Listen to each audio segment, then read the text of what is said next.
Hello friends, welcome to GK mind game.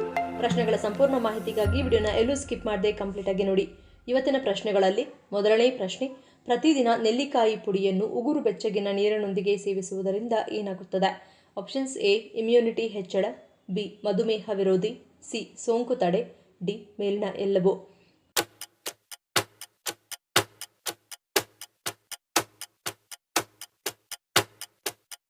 ಸರಿಯಾದ ಉತ್ತರ option D ಮೇಲಿನ ಎಲ್ಲವೂ. ಪ್ರತಿದಿನ ನೆಲ್ಲಿಕಾಯಿ ಪುಡಿಯನ್ನು ಉಗುರು ಬೆಚ್ಚಗಿನ ನೀರಿನೊಂದಿಗೆ ಸೇವಿಸುವುದರಿಂದ ಚಯಾಪಚಯ ಕ್ರಿಯೆ ಹೆಚ್ಚಾಗುತ್ತದೆ ಮತ್ತು ಹೊಟ್ಟೆಯ ಸಮಸ್ಯೆಗಳು ನಿವಾರಣೆಯಾಗುತ್ತವೆ. ಮಲಬದ್ಧತೆ ಹಾಗೂ ಆಮ್ಲೀಯತೆಯನ್ನು ನಿವಾರಿಸಬಹುದು. ನೆಲ್ಲಿಕಾಯಿ ಒತ್ತಡ ಮತ್ತು ಆತಂಕವನ್ನು ನಿವಾರಿಸುವ ಒತ್ತಡ ವಿರೋಧಿ ಗುಣಗಳನ್ನು ಹೊಂದಿದೆ. ಮಾನಸಿಕ ಆರೋಗ್ಯಕ್ಕೂ ಒಳ್ಳೆಯದು. ನೆಲ್ಲಿಕಾಯಿ ಮಧುಮೇಹ ವಿರೋಧಿ ಗುಣಗಳನ್ನು ಸಹ ಹೊಂದಿದೆ.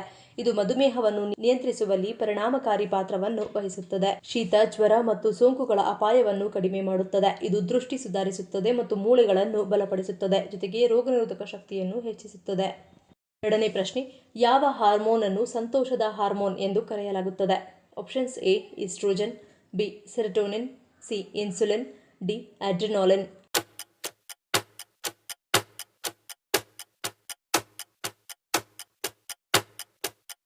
ಸರಿಯಾದ ಉತ್ತರ ಆಪ್ಷನ್ ಬಿ ಸೆರೋಟೋನಿನ್.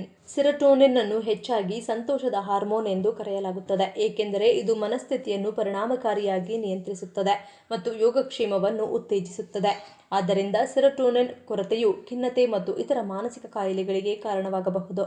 ಇದು ಹಸಿವು, ಮೆದುಳಿನ ಚಟುವಟಿಕೆ, ಆತಂಕ ಮತ್ತು ಭಾವನೆಗಳ ಸರಿಯಾದ ಸಮತೋಲನವನ್ನು ಕಾಪಾಡಿಕೊಳ್ಳಲು ಸಹಾಯ ಮಾಡುತ್ತದೆ.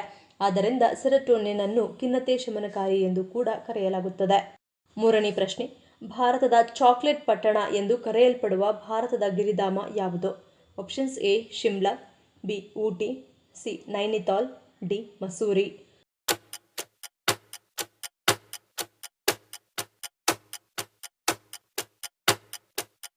ಸರಿಯಾದ ಉತ್ತರ ಆಪ್ಷನ್ ಬಿ ಊಟಿ. ತಮಿಳುನಾಡಿನ ನೀಲಗಿರಿ ಜಿಲ್ಲೆಯಲ್ಲಿ ಪಶ್ಚಿಮ ಘಟ್ಟಗಳಲ್ಲಿ ಸುಮಾರು 2240 ಮೀಟರ್ ಎತ್ತರದಲ್ಲಿ ನೆಲೆಗೊಂಡಿರುವ ಈ ಪಟ್ಟಣವು ತಂಪಾದ ವರ್ಷಪೂರ್ತಿ ಹವಾಮಾನದಿಂದ ಪ್ರಯೋಜನ ಪಡೆಯುತ್ತದೆ. ಇದು ಅದರ ಅಭಿವೃದ್ಧಿ ಹೊಂದುತ್ತಿರುವ ಚಾಕ್ಲೇಟ್ ತಯಾರಿಕೆ ಸಂಪ್ರದಾಯವನ್ನು ಬೆಂಬಲಿಸುವ ಪ್ರಮುಖ ಅಂಶವಾಗಿದೆ. ನಾಲ್ಕನೇ ಪ್ರಶ್ನೆ, ಯಾವ ವಿಟಮಿನ್ಸ್ ಕೊರತೆಯಿಂದ ಕೈಕಾಲುಗಳಲ್ಲಿ ಜುಮ್ಮೆನಿಸುವಿಕೆಗೆ ಕಾರಣವಾಗುತ್ತದೆ? Options: A vitamin C, B vitamin E, C vitamin D, D vitamin ಬಿ12.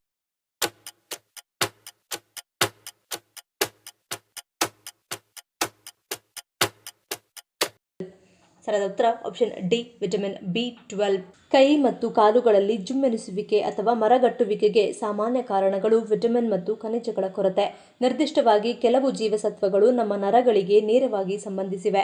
ದೇಹದಲ್ಲಿ ಅವುಗಳ ಮಟ್ಟ ಕಡಿಮೆಯಾದಾಗ ನರಗಳು ಸರಿಯಾಗಿ ಕಾರ್ಯನಿರ್ವಹಿಸಲು ವಿಫಲವಾಗುತ್ತವೆ. ಇದು ಜುಮ್ಮೆನಿಸುವಿಕೆ, ಸುಡುವಿಕೆ ಅಥವಾ ಮರಗಟ್ಟುವಿಕೆಗೆ ಕಾರಣವಾಗುತ್ತದೆ. ಕೈಗಳು, ಪಾದಗಳು ಮತ್ತು ಬೆರಳುಗಳಲ್ಲಿ ಜುಮ್ಮೆನಿಸುವಿಕೆಗೆ ಸಾಮಾನ್ಯ ಮತ್ತು ಗಂಭೀರ ಕಾರಣವೆಂದರೆ ವಿಟಮಿನ್ ಬಿ12ನ ಕೊರತೆ. ಆರೋಗ್ಯಕರ ನರಗಳನ್ನು ಕಾಪಾಡಿಕೊಳ್ಳುವುದು, ಹೊಸ ರಕ್ತ ಕಣಗಳನ್ನು ರಚಿಸುವುದು ಮತ್ತು DNA ನಿರ್ಮಿಸುವಲ್ಲಿ ವಿಟಮಿನ್ ಬಿ12 ಪ್ರಮುಖ ಪಾತ್ರ ವಹಿಸುತ್ತದೆ. ಐದನೇ ಪ್ರಶ್ನೆ, ಜೈವಿಕ ಇಂಧನ ಉತ್ಪಾದನೆಯಲ್ಲಿ ಅತಿದೊಡ್ಡ ದೇಶ ಯಾವುದು? Options: A Singapore, B New Zealand, C US, D Bharat.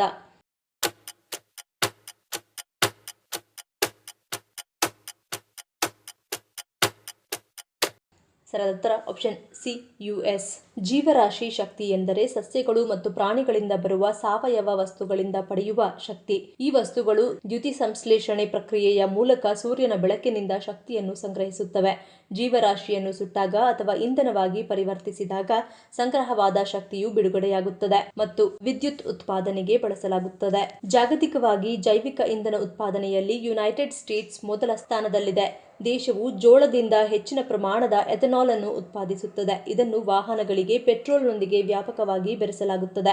ಇದರ ಜೊತೆಗೆ ಮರದ ತ್ಯಾಜ್ಯ ಮತ್ತು ಸಾವಯವ ಪುರಸಭೆಯ ತ್ಯಾಜ್ಯವು ಹಲವಾರು ರಾಜ್ಯಗಳಲ್ಲಿ ವಿದ್ಯುತ್ ಮತ್ತು ಶಾಖ ಉತ್ಪಾದನೆಗೆ ಕೊಡುಗೆ ನೀಡುತ್ತದೆ. ಆರನೇ ಪ್ರಶ್ನೆ, ಒಣಗಿದ ಮತ್ತು ಒಡೆದ ತುಟಿಗಳಿಗೆ ಯಾವುದು ಉತ್ತಮ ಮನೆಮದ್ದಾಗಿದೆ? ಆಪ್ಷನ್ಸ್: ಎ ಜೇನುತುಪ್ಪ, ಬಿ ಬಾಳೆಹಣ್ಣು, ಸಿ ತುಪ್ಪ, ಡಿ ಬೆಣ್ಣೆ.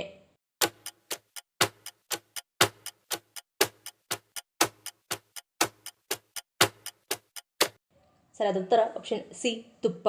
ತುಪ್ಪದಲ್ಲಿರುವ ವಿಟಮಿನ್ ಎ ಮತ್ತು ಇ ಚರ್ಮದ ಕೋಶಗಳ ಪುನಶ್ಚೇತನಕ್ಕೆ ಸಹಕಾರಿ. ಇದು ತುಟಿಗಳ ಚರ್ಮ ಸುಳಿಯುವುದನ್ನು ತಡೆಯುತ್ತದೆ. ತುಪ್ಪದಲ್ಲಿ ಆರೋಗ್ಯಕರ ಕೊಬ್ಬಿನಾಮ್ಲಗಳು ಹೇರಳವಾಗಿವೆ. ಇದು ಚರ್ಮದ ಆಳಕ್ಕೆ ಇಳಿದು ತುಟಿಗಳಿಗೆ ತೇವಾಂಶವನ್ನು ನೀಡುತ್ತದೆ ಮತ್ತು ದೀರ್ಘಕಾಲದವರೆಗೆ ತುಟಿಗಳು ಒಣಗದಂತೆ ಕಾಪಾಡುತ್ತದೆ. ಪ್ರತಿದಿನ ಮಲಗುವ ಮುನ್ನ 1 ಹನಿ ತುಪ್ಪವನ್ನು ತುಟಿಗಳಿಗೆ ಹಚ್ಚಿ ಮಸಾಜ್ ಮಾಡುವುದರಿಂದ ಕೆಲವೇ ದಿನಗಳಲ್ಲಿ ನಿಮ್ಮ ತುಟಿಗಳು ಗುಲಾಬಿಯಂತೆ ಮೃದುವಾಗುತ್ತದೆ. ಸೂರ್ಯನ ಕಿರಣಗಳು ಅಥವಾ ಕೆಟ್ಟ ಹವ್ಯಾಸಗಳಿಂದ ತುಟಿಗಳು ಕಪ್ಪಾಗಿದ್ದರೆ ತುಪ್ಪದ ನಿಯಮಿತ ಬಳಕೆಯು ತುಟಿಗಳ ನೈಸರ್ಗಿಕ ಬಣ್ಣವನ್ನು ಮರಳಿ ತರಲು ಸಹಾಯ ಮಾಡುತ್ತದೆ. 7ನೇ ಪ್ರಶ್ನೆ, 9 ತಿಂಗಳ ಗರ್ಭಾವಸ್ಥೆಯಲ್ಲಿ ಭ್ರೂಣದ ತೂಕ ಎಷ್ಟಿರಬೇಕು?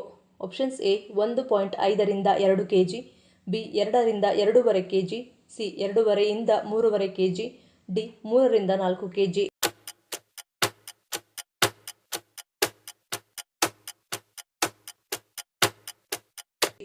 ಸರಿಯಾದ ಉತ್ತರ ಆಪ್ಷನ್ ಸಿ 2.5 ರಿಂದ 3 kg. 9 ತಿಂಗಳ ಗರ್ಭಾವಸ್ಥೆಯಲ್ಲಿ ಆರೋಗ್ಯವಂತ ಮಗು ಸಾಮಾನ್ಯವಾಗಿ 2.8 kg ಯಿಂದ 3.5 kg ಯವರೆಗೆ ತೂಕವಿರುತ್ತದೆ. ಆದರೆ ಬರೀ ತೂಕ ಮಾತ್ರ ಮಗುವಿನ ಆರೋಗ್ಯವನ್ನು ನಿರ್ಧರಿಸುವುದಿಲ್ಲ. ಬೆಳವಣಿಗೆ ನಿಯಮಿತವಾಗಿದ್ದರೆ ಮತ್ತು ಎಲ್ಲಾ ನಿಯತಾಂಕಗಳು ಸಾಮಾನ್ಯವಾಗಿದ್ದರೆ ಸ್ವಲ್ಪ ಚಿಕ್ಕದಾದ ಅಥವಾ ದೊಡ್ಡದಾದ ಮಗು ಇನ್ನೂ ಸಂಪೂರ್ಣವಾಗಿ ಆರೋಗ್ಯವಾಗಿರಬಹುದು. ತೂಕದ ಮೇಲೆ ಮಾತ್ರ ಗಮನ ಹರಿಸುವ ಬದಲು ಒಟ್ಟಾರೆ ಬೆಳವಣಿಗೆ, ರಕ್ತ ಪರಿಚಲನೆ, ಮಗುವಿನ ಚಲನೆ ಮತ್ತು ಹೊಕ್ಕಳಬಳ್ಳಿಯ ಆರೋಗ್ಯವನ್ನು ನಿರ್ಣಯಿಸುತ್ತದೆ. 8ನೇ ಪ್ರಶ್ನೆ, ಏಷ್ಯಾದಲ್ಲಿಯೇ ಅತಿ ಹೆಚ್ಚು ಕಾಂಡೋಮ್ ಬಳಸುವ ಮತ್ತು ಮಾರಾಟ ಮಾಡುವ ದೇಶ ಯಾವುದು? Options A China, B Bharat, C America, D Japan.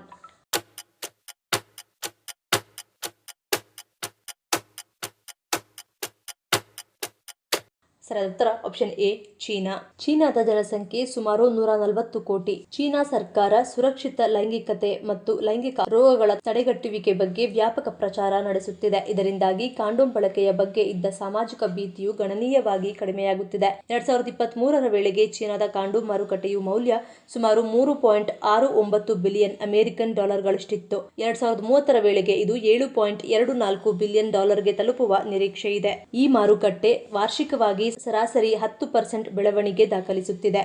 9ನೇ ಪ್ರಶ್ನೆ, ರಾತ್ರಿ ಕಲಿಸಿ ಉಳಿದ ಚಪಾತಿ ಹಿಟ್ಟನ್ನು ಮುಂದಿನ ದಿನ ಬಳಸುವುದರಿಂದ ಯಾವ ಆರೋಗ್ಯ ಸಮಸ್ಯೆ ಬರುತ್ತದೆ? ಆಪ್ಷನ್ಸ್ ಎ ಕ್ಯಾನ್ಸರ್, ಬಿ ಮಲಬದ್ಧತೆ, ಸಿ ಹೊಟ್ಟೆ ಸಮಸ್ಯೆ, ಡಿ ಕರಳು ಸೋಂಕು.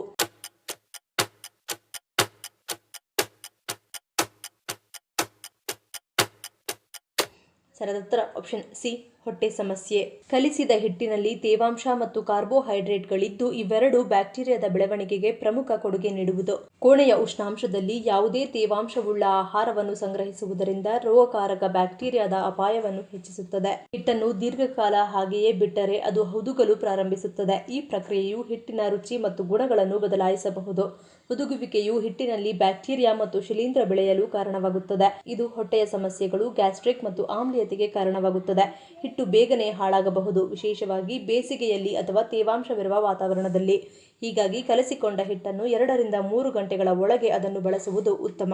11ನೇ ಪ್ರಶ್ನೆ, ಹಿಮಾಲಯದ ಅತಿ ದೊಡ್ಡ ಹಿಮನದಿ ಯಾವುದು? Options A Gangotri, B Siachen, C Beas, D Brahmaputra.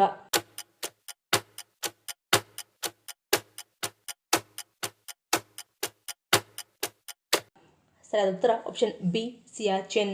Siachen ಹಿಮನದಿ Himalaya ಪರ್ವತ ವ್ಯವಸ್ಥೆಯ ಅತಿ ದೊಡ್ಡ ಹಿಮನದಿಯಾಗಿದೆ. ಇದು ಕಾರಕೋರಂ ಶ್ರೇಣಿಯ ಅತಿ ಉದ್ದದ ಹಿಮನದಿಯಾಗಿದೆ ಮತ್ತು ಧ್ರುವ ಪ್ರದೇಶಗಳ ಹೊರಗೆ ವಿಶ್ವದ ಅತಿ ಉದ್ದದ ಹಿಮನದಿಗಳಲ್ಲಿ ಒಂದಾಗಿದೆ. ಅದರ ಬೃಹತ್ ಹಿಮದ ಕಾಯ ಮತ್ತು ಅತಿ ಎತ್ತರದ ಸ್ಥಳದಿಂದಾಗಿ ಇದು ಭೌಗೋಳಿಕ ಮತ್ತು ಕಾರ್ಯತಂತ್ರದ ಮೌಲ್ಯವನ್ನು ಹೊಂದಿದೆ. ಸಿಯಾಚಿನ್ ಹಿಮನದಿ ಭಾರತದ ಲಡಾಖ್ ಕೇಂದ್ರಾಡಳಿತ ಪ್ರದೇಶದ ಪೂರ್ವ ಕಾರಕೋರಂ ಪರ್ವತಗಳಲ್ಲಿದೆ. ಇದು ಭಾರತ, ಪಾಕಿಸ್ತಾನ ಮತ್ತು ಚೀನಾದ ಗಡಿಗಳಿಗೆ ಹತ್ತಿರದಲ್ಲಿದೆ. ಈ ಪ್ರಶ್ನೆಗಳಲ್ಲಿ ನೀವು ಎಷ್ಟು ಪ್ರಶ್ನೆಗಳಿಗೆ ಸರಿ ಉತ್ತರವನ್ನು ಕೊಟ್ಟರೆ ಅನ್ನೋದನ್ನು ಕಮೆಂಟ್ ಮಾಡಿ ತಿಳಿಸಿ. ಈ ವಿಡಿಯೋ ನಿಮಗೆ ಇಷ್ಟ ಆಗಿದ್ರೆ ಮರಿದೇ ಲೈಕ್ ಮಾಡಿ, ಶೇರ್ ಮಾಡಿ, ಸಬ್ಸ್ಕ್ರೈಬ್ ಮಾಡಿ. ನನ್ನ ಚಾನಲ್ನ ಇನ್ನೂ ಸಬ್ಸ್ಕ್ರೈಬ್ ಮಾಡಿದೆ ಹಾಗೆ ವಿಡಿಯೋಸ್ ನೋಡ್ತಿದ್ರೆ ಪ್ಲೀಸ್ ಸಬ್ಸ್ಕ್ರೈಬ್ ಮಾಡಿ, ಸಪೋರ್ಟ್ ಮಾಡಿ. ಮತ್ತೊಂದು ಇಂಟ್ರೆಸ್ಟಿಂಗ್ ವಿಡಿಯೋದೊಂದಿಗೆ ಸಿಗ್ತೀನಿ. Until love you all, take care.